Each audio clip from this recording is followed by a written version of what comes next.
Her letters were the ravings of a dying mind. No, Cedric, she encoded a warning across 5 languages. On the morning warning Duchess in the Saraphene letters? Rowan was meant to be mourned. Bell ledger The confirms chapel at Rowan Estate was so still that even grief seemed afraid to move. Wax candles burned low beneath the carved beams. Rain pressed against the stained glass in a soft, gray sheet. The household stood arranged in careful ranks, family in black silk at the front, servants along the side walls, tenants and lesser relations near the rear pews. At the center of it all sat the Duke of Rowan, with his small daughter beside him, his face held in the kind of rigid control that looked less like strength than exhaustion sharpened into habit. 8-year-old Celeste Rowan did not weep. She had already crossed beyond weeping. She sat with both hands twisted in the folds of her dark dress, staring at the white roses laid before her mother's coffin, as though she were trying to memorize them before the house took those away too. Cedric Rowan stood one step behind the Duke's shoulder, composed and indispensable. That was how everyone always described him: composed, indispensable. The uncle who had steadied the estate when war, debt, and bereavement had made other men falter. His mourning black was faultless. His cuffs were immaculate. His expression held the exact degree of sorrow a man wished witnessed. When the rector finished the final prayer, Cedric stepped forward with a small packet of papers tied in blue thread. "Among her Grace's effects," he said, his voice measured for the room, "there were many pages of disordered writing, fragments, foreign phrases, notes broken by fever. I see no reason to trouble the Duke or his child with the ravings of a dying mind." A few heads bowed at that. Others looked relieved. Madness was always easier to bury than malice. Cedric lifted the packet slightly, as if the most merciful thing in the world would be to place it into the chapel fire. That was when Aara Voss heard her own voice break the silence. Because they were not ravings. Every face in the chapel turned. She had been standing near the rear, where the copyists and lesser staff had been placed. Her black gown was plain, her gloves mended at one fingertip, and there was ink still faintly shadowing the side of her right hand. She was 26, the daughter of a dead schoolmaster and a Huguenot mother who had taught her that language was not ornament, but leverage. She had come to Rowan only to catalog foreign correspondence and translate a few mercantile papers that no one else in the house could read. Most days, Cedric called her the girl with the dictionaries, as though education in a woman of uncertain birth were a novelty fit only for private amusement. No one in the chapel was prepared for her to step into the aisle. Cedric's eyes moved to her, cool and faintly incredulous. "Mistress Voss," he said, "this is neither the place nor the hour." "It is exactly the hour," she answered. Her heart was beating so hard she could feel it in her throat, yet something steadier than courage held her upright. She had spent 9 sleepless nights beside dying candlelight, sorting fragments the household had dismissed as fevered nonsense. 9 nights with English half-lines, French verbs, Dutch trade symbols, scraps of Latin prayer, and one Italian children's rhyme that had made no sense at all until she had stopped reading each note as a letter and begun reading them as parts of one machine. The Duchess had not written badly. She had written carefully. Cedric smiled the way men smiled before crushing small inconveniences. "You are overwrought by grief, I think." "No," Aara said. "I am instructed by it." A murmur ran through the room. Cedric's mouth hardened. The Duke turned his head then, slowly, as though surfacing from very deep water. Lucian Rowan had been a formidable man once, if the older tenants were to be believed. Swift with horses, quicker with numbers, reckless enough in youth to be admired and feared in equal measure. War had left him with a cane and a leg that stiffened in bad weather. Loss had left him quieter than the grave laid before him. But when he looked at Aara then, the force in him was still unmistakable. "What are you saying?" he asked. She swallowed. That her grace left a warning. Not one note, a system, spread across dozens of harmless letters so that no single page would condemn her if it were found. Cedric gave a soft, dismissive laugh. A translator's vanity. She finds puzzles because plain handwriting offers her too little importance. Aara did not look at him. She kept her eyes on the Duke. "In the French letter about apricot preserves," she said, "the third word of every second line forms a list of chapel bell hours. In the Latin prayer copied into the margin of the household accounts, every altered declension indicates a page number. In the Dutch note regarding lamp oil, the cargo marks are not cargo marks at all, but a substitution key. In the Italian nursery verse, the repeated birds are names. And in the English letter meant for your daughter's music tutor, the odd capital letters give the order in which the fragments should be read." No one in the chapel moved.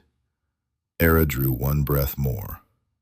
When assembled, the message says, "If I am buried before I am heard, do not let Cedric remove Celeste from Rowan land.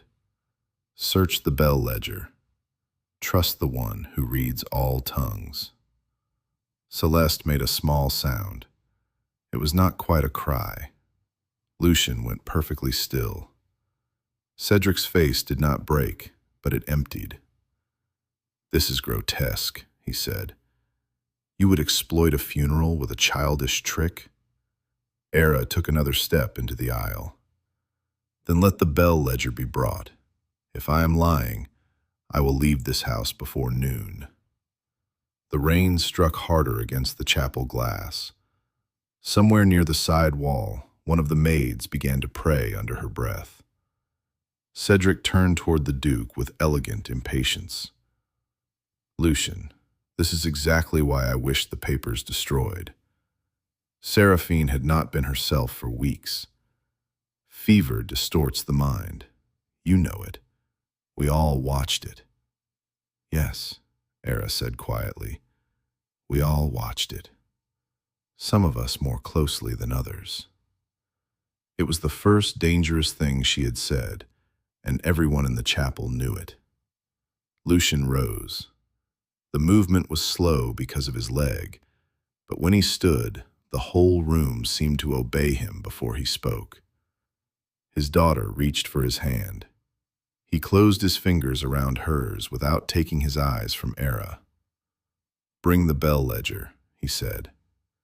Cedric's voice sharpened for the first time. "This is absurd." "So is burning a dead woman's papers before her husband has seen them." The words fell like iron. Even the rector lowered his gaze. Lucian looked from Cedric to Aara and back again. "The ledger," he repeated. No one disobeyed a duke when he sounded like that. If stories such as this move you, leave your like beneath the candlelight and subscribe to Quiet Fires of America, where the silenced are not always silenced forever. By the time the ledger was fetched from the sacristy chest, the chapel had become something no funeral ought to become, and yet so many of them did. A courtroom before anyone had admitted it.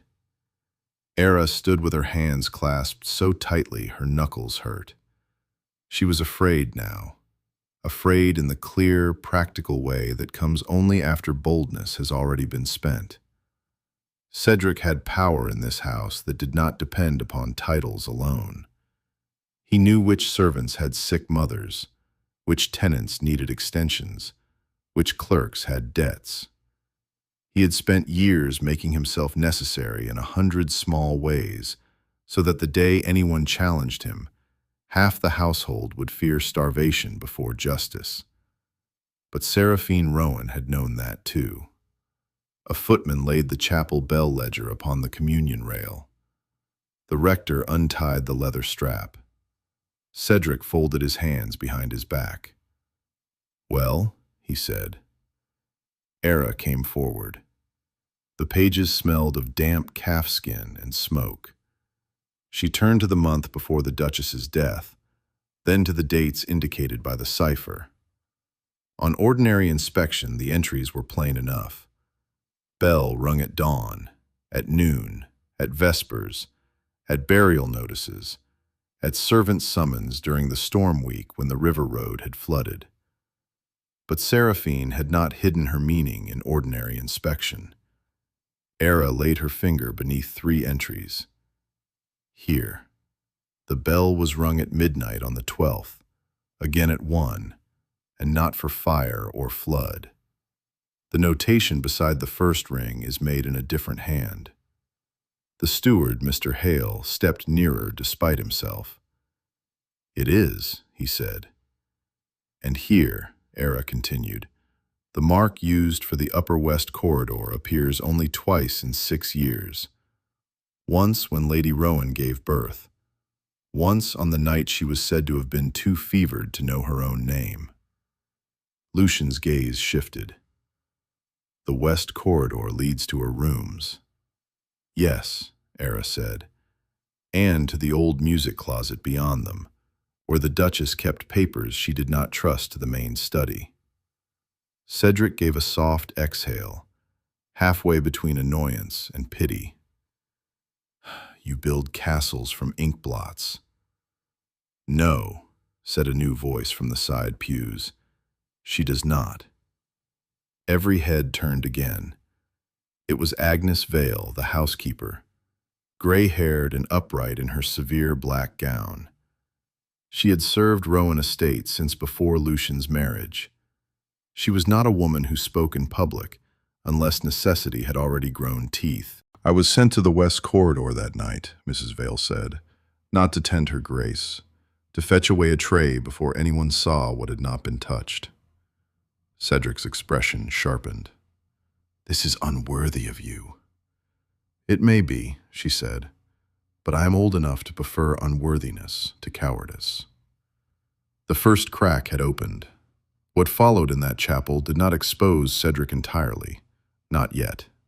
Men like him never fell from one blow, but it altered the balance of fear. Lucian ordered the blue thread packet, the bell ledger, and every remaining letter from Saraphene's rooms carried to the great library.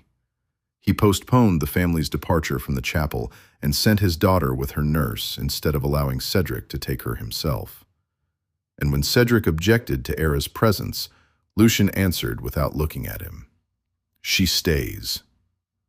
That was how the dead Duchess's last days began to speak.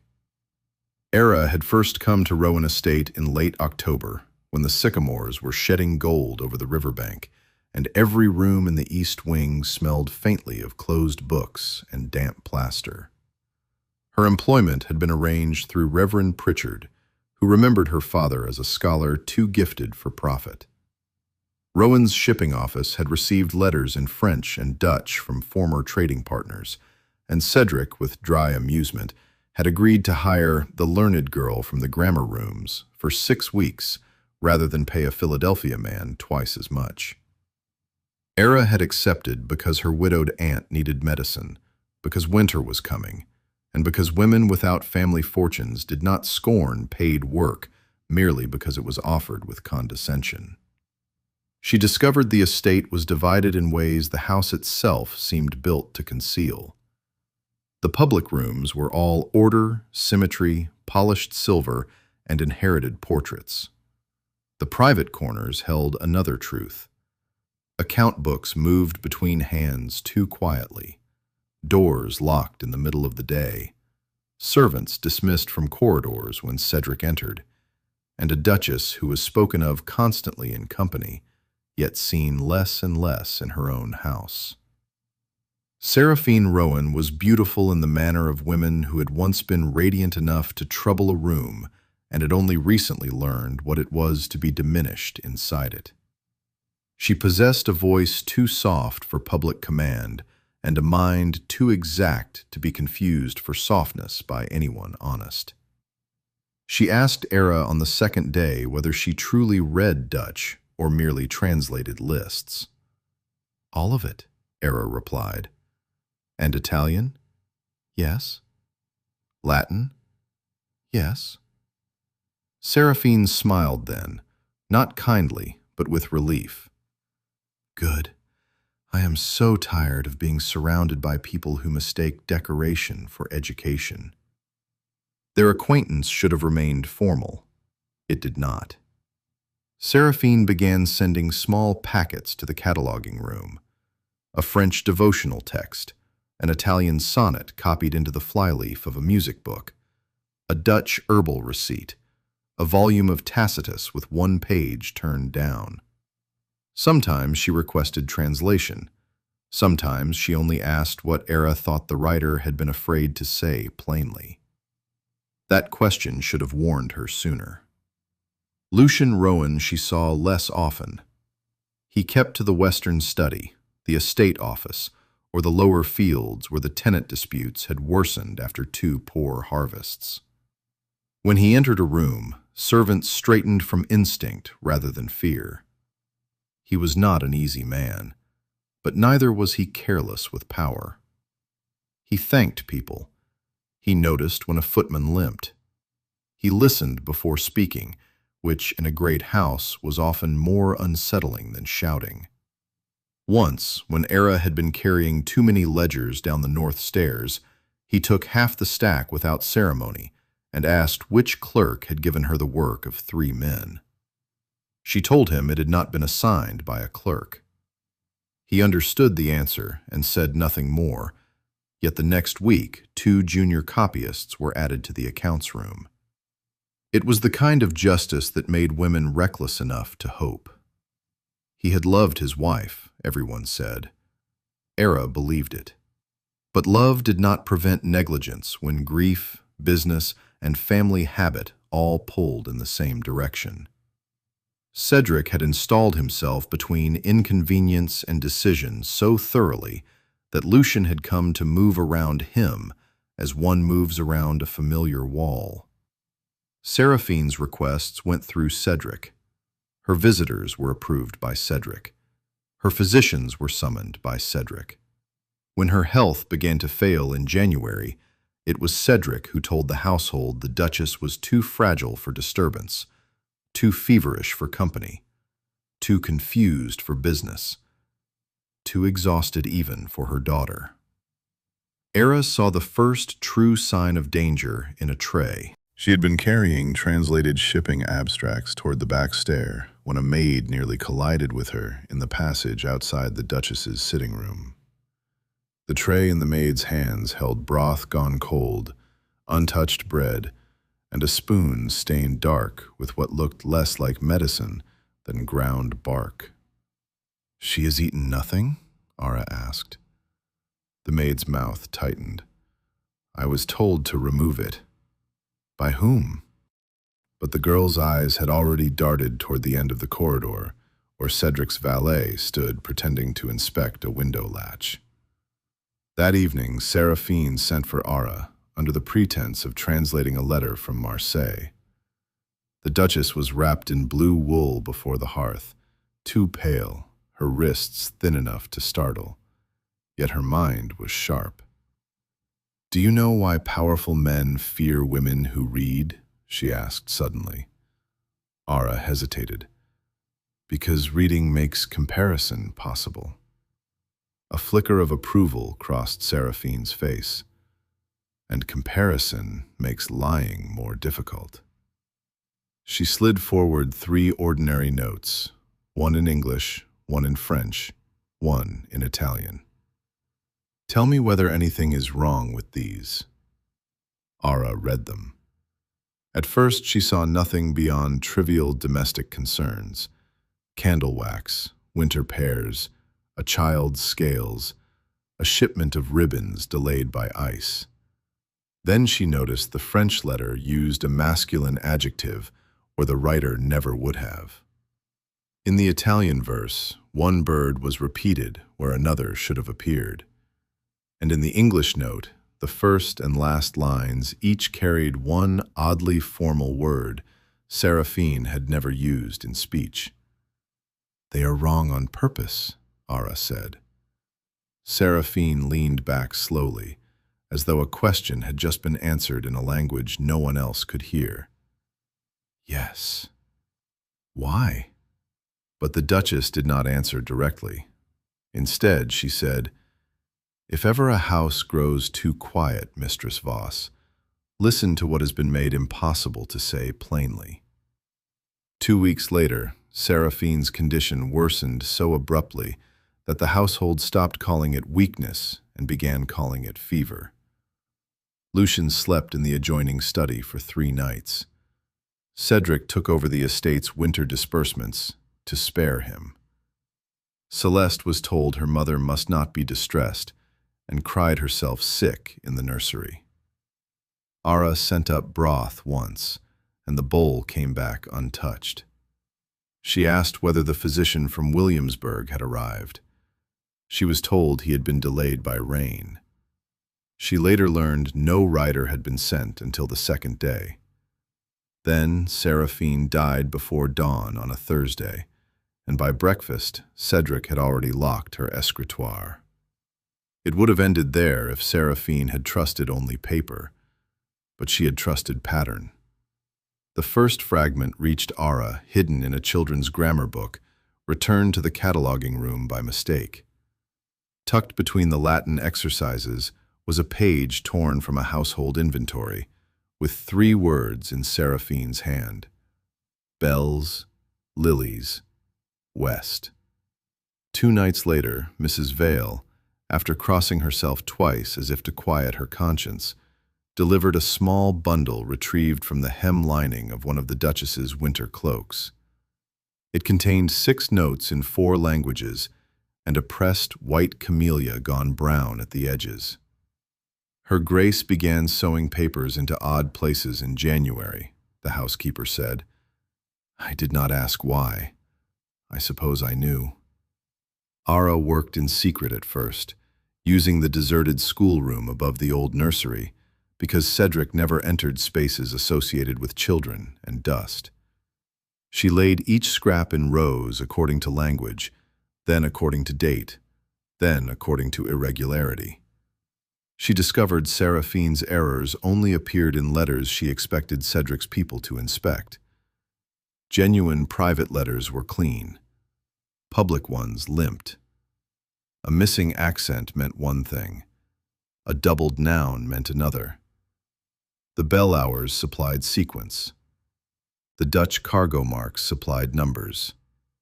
The Italian birds supplied names. The Latin margins supplied locations. What looked like broken thought became architecture. She might still have failed if Lucian had remained blind by grief.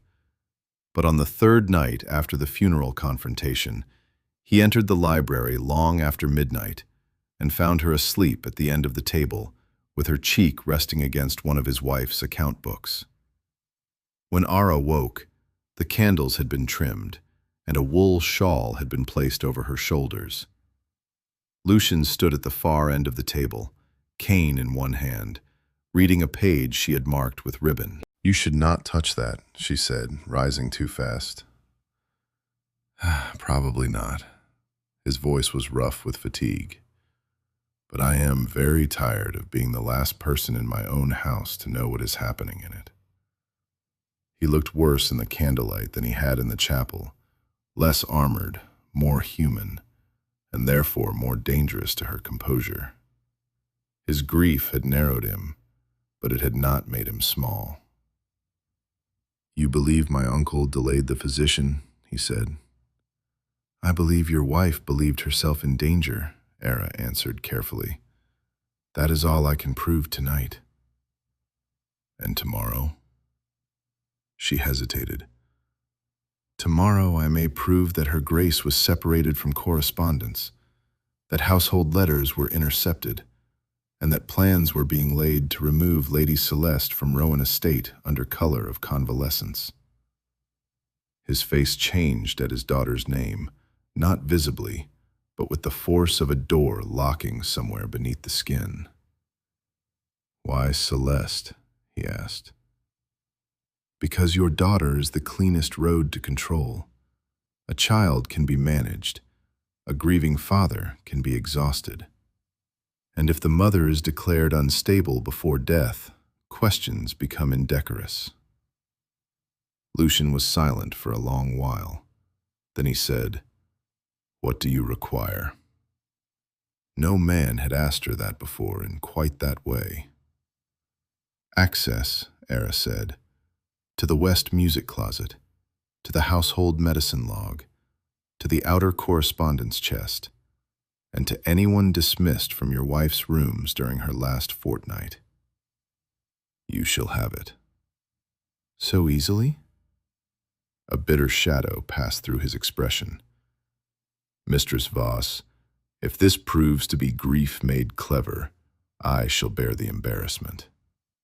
If it proves to be more than that, I have already borne the greater shame." That was the night their alliance began. Cedric responded as men like him always did when deprived of quiet control, not with obvious rage, but with layered correction. Aara's work table was moved without notice. The medicine log could not be found. Two stable boys who had seen riders sent late toward Williamsburg suddenly remembered nothing. A maid who had carried the dark spoon to the Duchess's room was dismissed to her married sister in York County before anyone could question her. Then rumors began. The first rumor was that Aara Voss, being foreign-blooded and bookish, had filled the Duke's head with continental superstitions. The second was that she had designs above her station. The third was more dangerous, that during wartime a woman who read Dutch and French too fluently might easily have copied confidential shipping routes for the wrong people. One lie attacks your dignity, another attacks your place, the last attacks your survival. Mrs. Vale heard it first in the laundry court and carried it straight to Lucian. He sent for Aara at once. When she entered the western study, Cedric was already there. So was Mr. Hale, the steward, and two clerks who looked as though they would rather face a musket line than remain in the room. Cedric stood near the fire in perfect command of himself.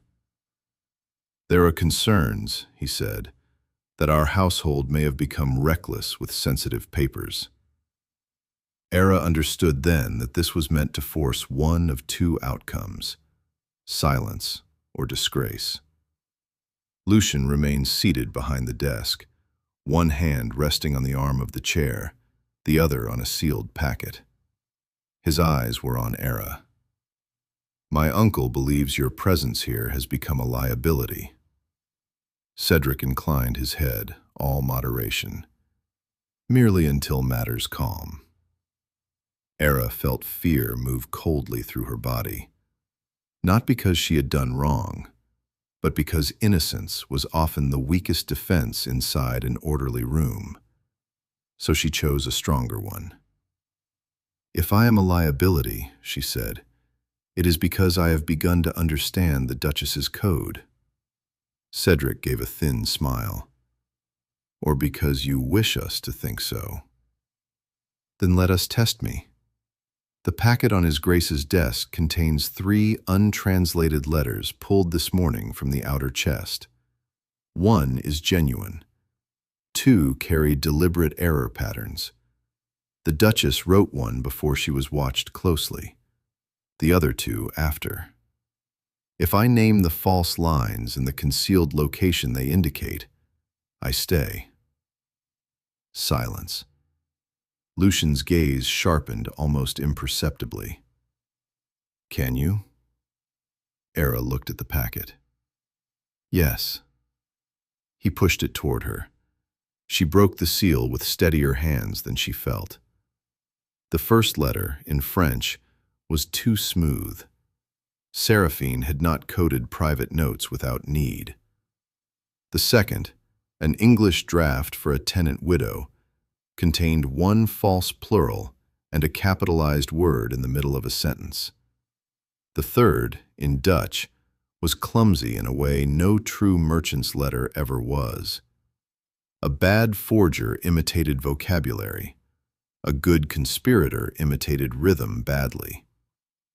Aara separated the second and third pages. "Hello, these two," she said, and together they point to the cedar press in the old music closet. Lower shelf, back panel. The key word is mercy. The plural in the widow's letter is the count. The capital in the middle of the line is the shelf. The Dutch cargo marks denote panel order. Cedric said at once, "Convenient." Lucian rose. "Then we shall see how convenient." He himself took the key to the old closet. The cedar press stood where the bell code had suggested it would, behind warped violin cases and cracked hymnals. Mr. Hale knelt to remove the lower shelf. For one terrible moment, there was nothing there but dust. Then his hand struck a seam. He pried loose the back panel and drew out a flat oilskin packet, sealed with Saraphene's signet, pressed not in wax, but in soap, as if she had expected heat to be denied her. Cedric moved then, quickly enough that even his control failed him. "That proves nothing." Lucian turned with the packet in hand. "You seem unusually eager to know." Inside were 4 things: a list of medicines administered during the Duchess's illness, 3 pages in Saraphene's hand describing her confinement, her intercepted letters, and her fear that Cedric meant to send Celeste to his sister's household in Maryland under the pretense of sea air, a copy of a trust amendment regarding portions of her dowry lands, and 1 short, final statement. "If I cannot protect my daughter by speech, she must be protected by sequence. The household has ears loyal to my husband's uncle. Therefore I have divided my warning among harmless pages. If this is being read, then I was correct to fear being made incoherent before I was believed." Lucian read those lines once, then again. No one spoke. At last he handed the page to Aara. His face had gone cold in a way that made Cedric's elegance look suddenly frail. "You said," Lucian told his uncle, "that she was confused." Cedric recovered himself enough to spread his hands. "She was ill. Ill people imagine persecution. The trust amendment was a practical matter. Celeste would have been safer away from gossip. As for the medicines, what do any of us know of dosage? Physicians differ. Women panic. Servants embellish. Are we to build murder out of tinctures and nerves?" It was a strong defense because it leaned on the oldest contempt in the world. Women are unreliable. Servants exaggerate. Grief distorts. And paperwork can be explained. Aara understood then why Saraphene had made the code so elaborate. She had not needed merely to warn. She had needed to survive disbelief. The decisive proof came from a place no one expected: the nursery. Celeste, who had been forbidden all discussion of her mother's illness, carried memory the way lonely children often did, in exact, undigested fragments. Aara found her 3 days later in the unused orangery, sitting beside a dead fountain and reciting French verbs to herself because her mother had once promised she would learn them. "Your accent is better than mine was at 8, Aara said gently. Celeste looked up. She was a solemn child with her father's gray eyes and her mother's fine wrists. "Papa says I am not to trouble you." "You are not troubling me." Celeste considered that. "Uncle Cedric says clever women always wish to be praised." Aara knelt despite the cold stone floor. "Perhaps, but I should still prefer the truth." The child studied her for a moment in the piercing way only children and judges truly manage. "Mama hid my music cards," she said at last. Aara's pulse leapt. "Did she tell you where?" "No, but she said if the birds were wrong, I should look where people never listen." The birds. In the Italian nursery rhyme, the wrong birds had repeated 3 times. "Where do people never listen?" Aara asked softly. Celeste pointed toward the instrument room beyond the chapel passage. "Inside the little harpsichord, because it is cracked." The cracked child's harpsichord contained 6 more slips tucked beneath the sounding board. These did not merely repeat Saraphene's fears. They named names. Dinah Pierce, former chambermaid, had witnessed Cedric replacing the physician's prescribed draft with a sedating bark mixture on 2 nights. Mr. Fenwick had been ordered to draft an inventory of the Duchess's private jewels before her death.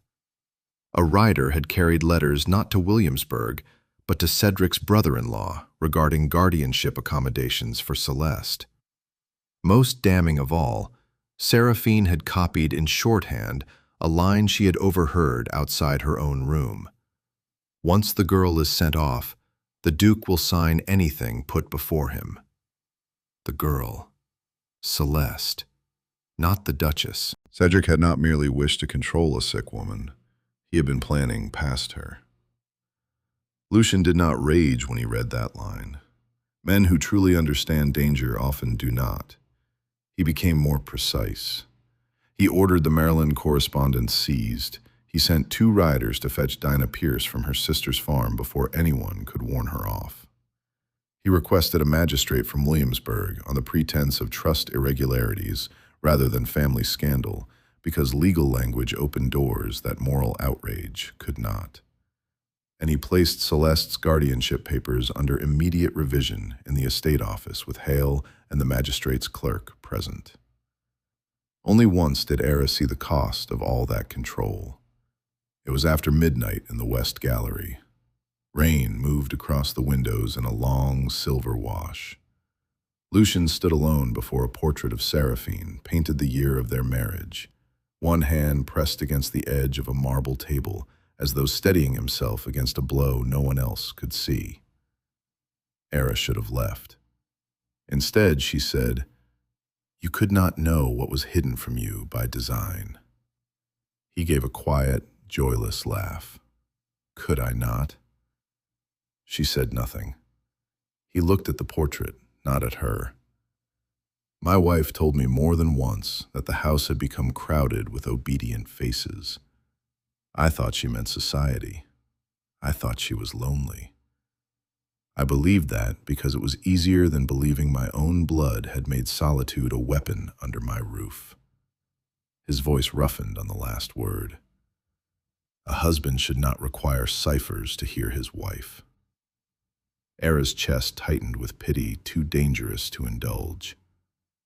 "No," she said, "but a woman who resorts to ciphers has already learned ordinary speech is not enough."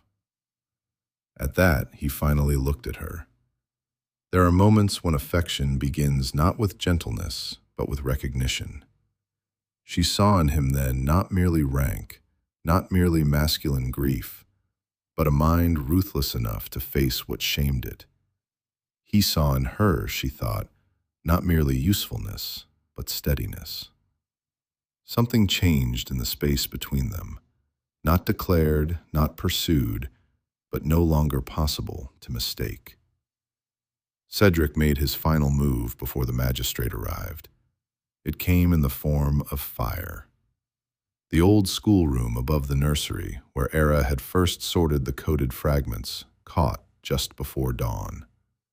The blaze did not spread far because spring rain had soaked the roof slates, but it consumed her rough arrangement charts and would have taken more if Mrs. Vale had not smelled smoke early. No servant admitted to seeing who entered. No one ever would.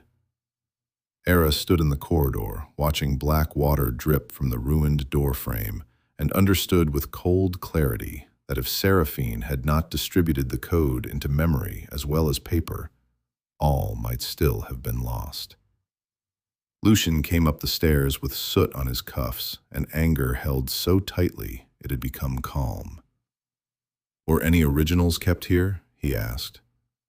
"No, only my working notes." "Then he is frightened." She turned. "You say that as if it comforts you." "It comforts me," Lucian said, "that fear has finally changed sides."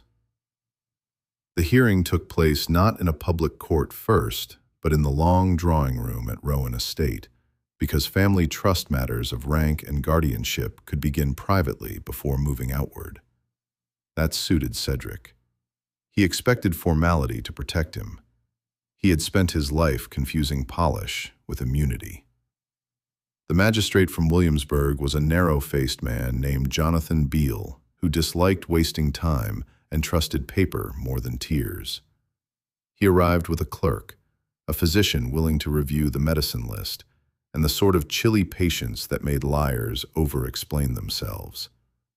Cedric did exactly that. He called Saraphene delicate, then excitable, then intermittently irrational. He said the trust amendment had only been proposed for Celeste's welfare. He insisted the medicine substitutions had been harmless calming agents. He suggested Dinah Pierce had been dismissed for stealing ribbon, not because she had seen anything. He described Aara as ambitious, possibly infatuated with influence, a woman whose unusual learning had turned common confusion into melodrama. It was all nearly persuasive. Then Aara asked permission to read. Not speak. Read. Beale granted it. She carried no flourish to the center table, only Saraphene's slips, the bell ledger excerpts, the altered letters, and the final statement. She began not with accusation, but with method. She explained the sequence key. She showed how the false plurals, displaced capitals, incorrect declensions, and cargo marks formed a repeatable system that could not have been produced by fever because it was mathematically consistent across weeks. She demonstrated that references to bells corresponded to actual chapel entries, that birds in the Italian rhyme aligned with named servants and relations, and that the line directing readers to the cracked harpsichord had led to hidden originals before witnesses. Then she read Saraphene's own words aloud. The room changed while she was doing it. At the beginning, some of the lesser relations looked embarrassed for her, as people do when they think intelligence in a modest gown is about to overreach itself.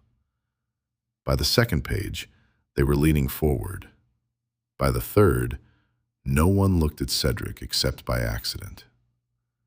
Dinah Pierce, brought in under escort, confirmed the substituted draft. Mr. Hale admitted Cedric had pressed twice for expedited guardianship paperwork regarding Celeste. The physician testified that the bark mixture, while perhaps not murderous by itself, would have weakened a fevered woman by suppressing appetite and muddling responsiveness.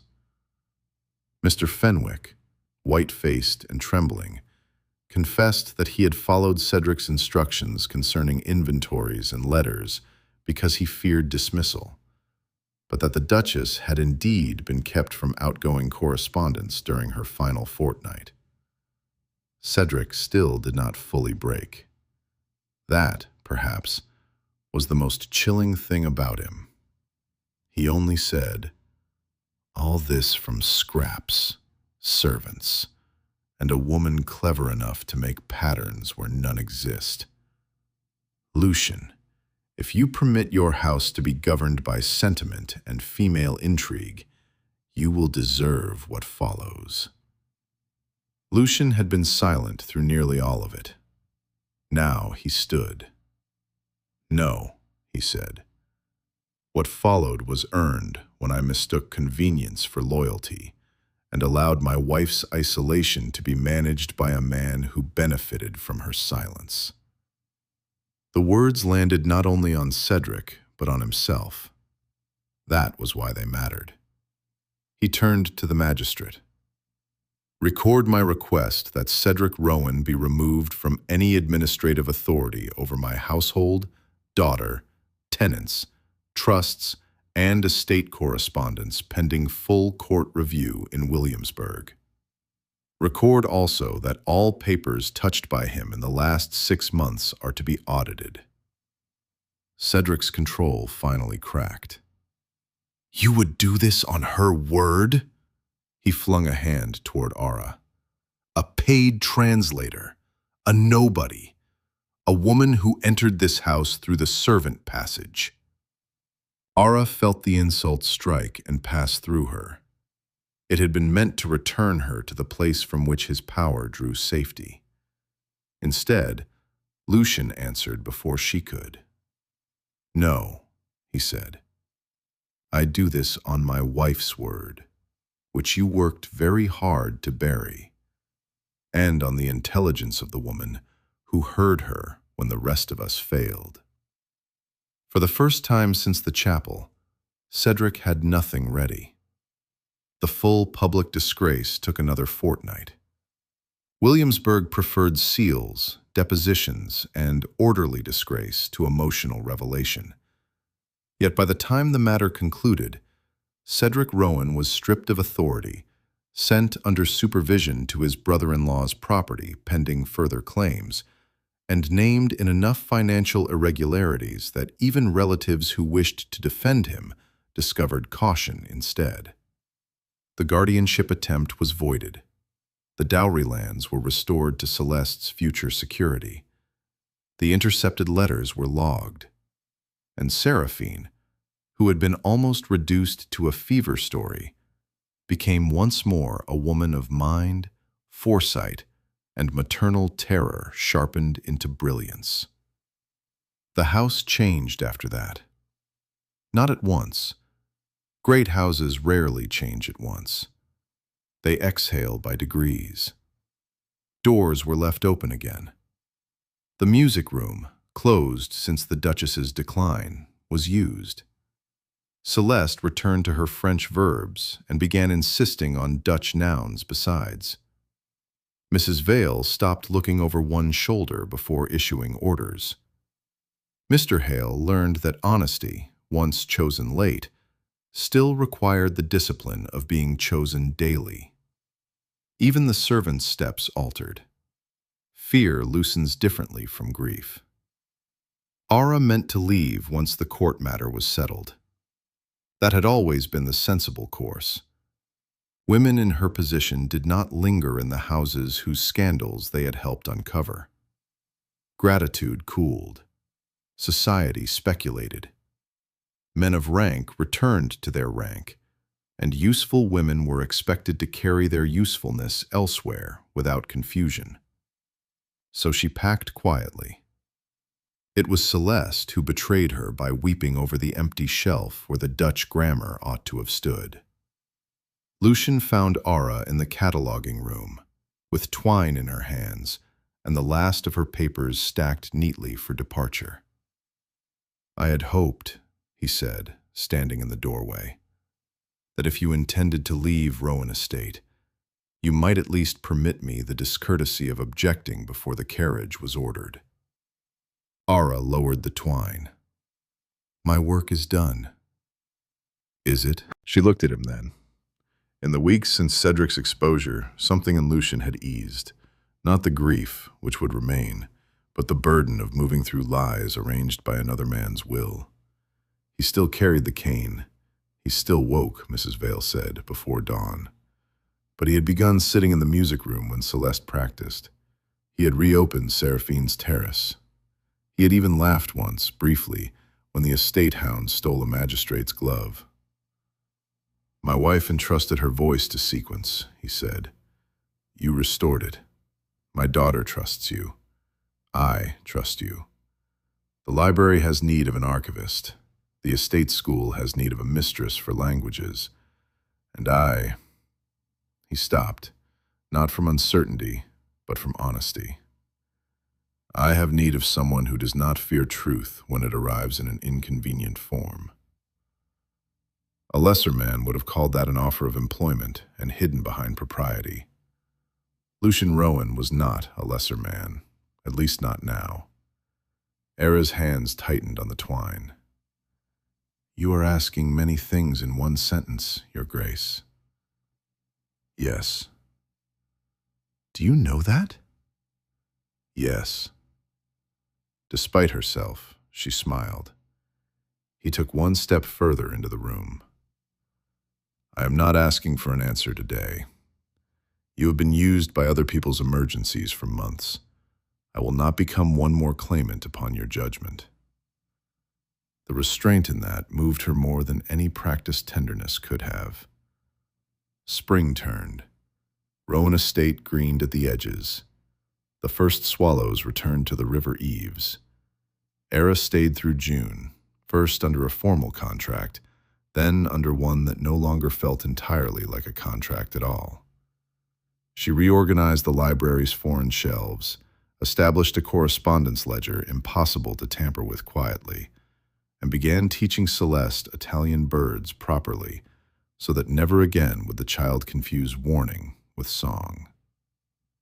Lucian came often to the library under the excuse of estate business and remained for conversations neither of them hurried. He discovered that Aara had once wanted to study law, only to learn women were permitted to understand it chiefly when suffering from it.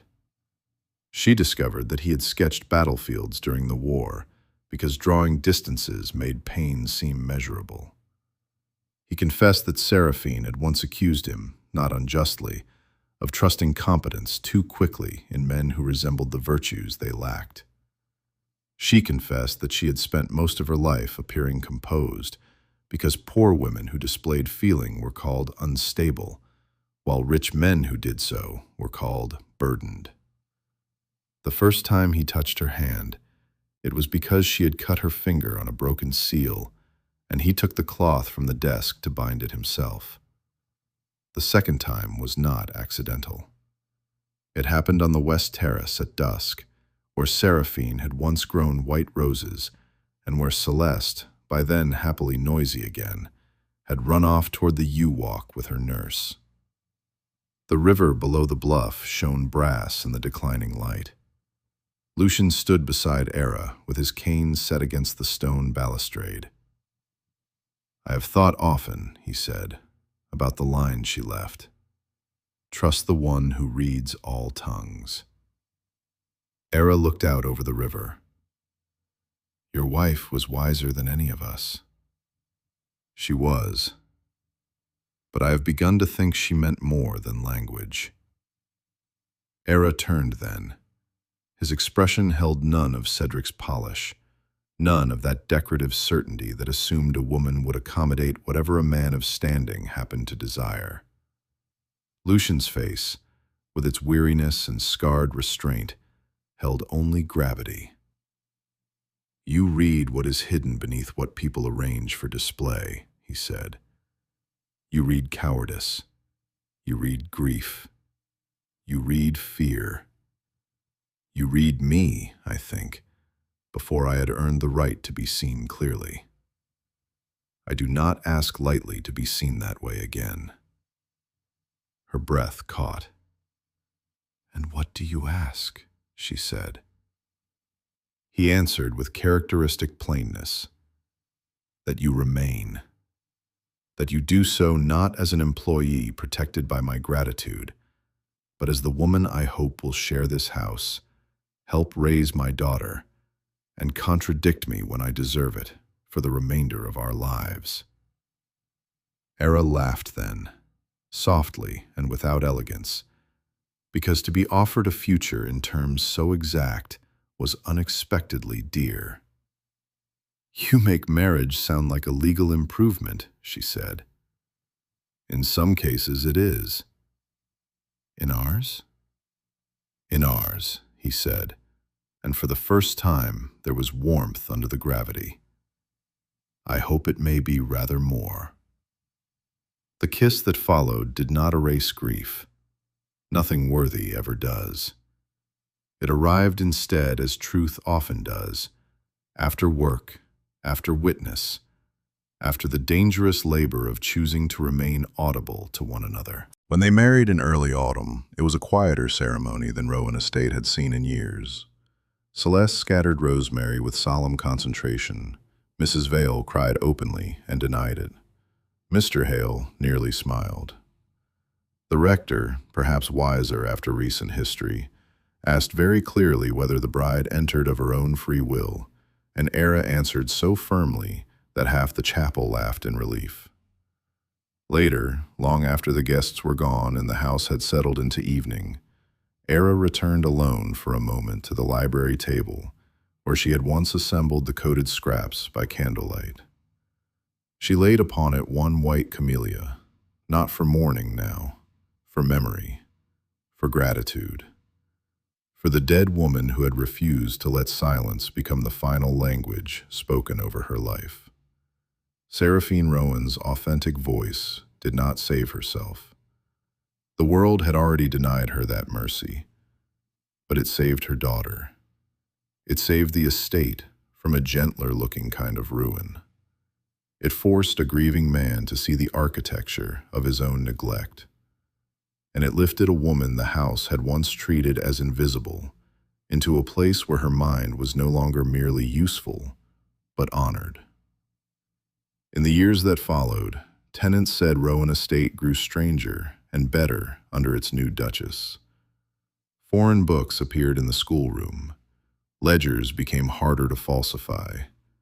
Young girls were allowed lessons once reserved for boys. Celeste grew into a sharp-eyed young lady who never trusted men for being calm alone. And whenever anyone in company made the mistake of dismissing scholarship as a dry accomplishment fit only for clerks and clergymen, Lucian Rowan would glance toward his wife with something very close to pride and say, with deadly mildness, that he had seen whole dynasties turn on the placement of a single word. He had, and so had she. That was how a dead duchess was finally heard, how a child remained protected on her own land, and how a woman once mocked as a servant with too many languages became, by intellectual precision and unflinching courage, the most trusted voice in Rowan Estate. Not by shouting, by reading what powerful people prayed no one else would understand.